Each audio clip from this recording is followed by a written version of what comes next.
سے آپ کو بتائیں سعودی عرب میں حج کے لیے موجود 15 لاکھ سے زائد عازمین آج میدان عرفات پہنچ گئے، جہاں وہ مسجد نمرہ میں خطبہ حج سنیں گے۔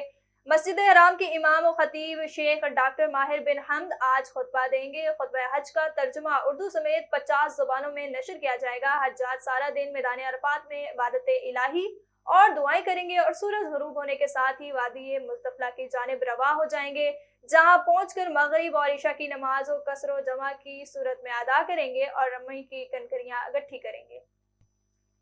اسرائیلی فورسز اور حماس جنگجوؤں کے درمیان لڑائی میں مزید شدت آ گئی۔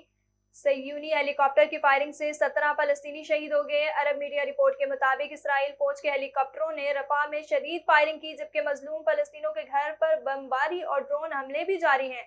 مغرب میں سعودی محلے پر اسرائیلی حملے میں 3 فلسطینی شہید ہو گئے اور شمالی علاقے میں عمارتوں پر حملے میں 14 فلسطینی شہید ہو گئے۔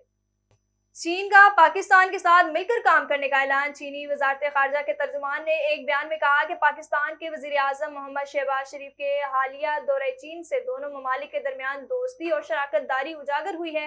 مزید تفصیلات بیجنگ سے شاہد افراز خان کی رپورٹ میں۔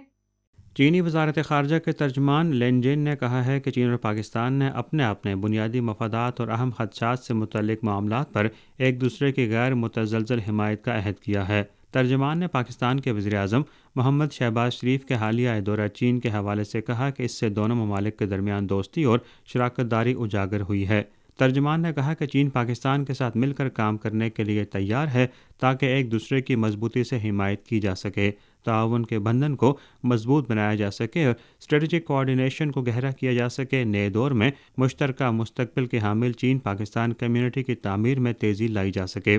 ترجمان نے مزید کہا کہ شہباز شریف نے اس عزم کا اعادہ بھی کیا کہ کوئی بھی طاقت پاکستان اور چین کے درمیان آہنی دوستی کو متزلزل نہیں کر سکتی اور پاکستان چین کا سب سے قابل اعتماد دوست اور شراکت دار رہے گا۔ فریقین نے اپنے بنیادی مفادات اور اہم خدشات سے متعلق امور پر ایک دوسرے کے غیر متزلزل حمایت کا اعادہ کیا۔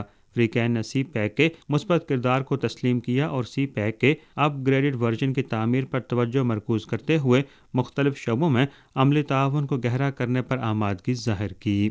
چین اور پاکستان کی دوستی کو حالیہ عرصے میں بین الاقوامی تعلقات اور سفارتی تعلقات میں ایک مثال کا درجہ حاصل ہے، جس میں گزرتے وقت کے ساتھ مزید مضبوطی آتی جا رہی ہے۔ Shahid Afraz Khan, A1 T V, Beijing.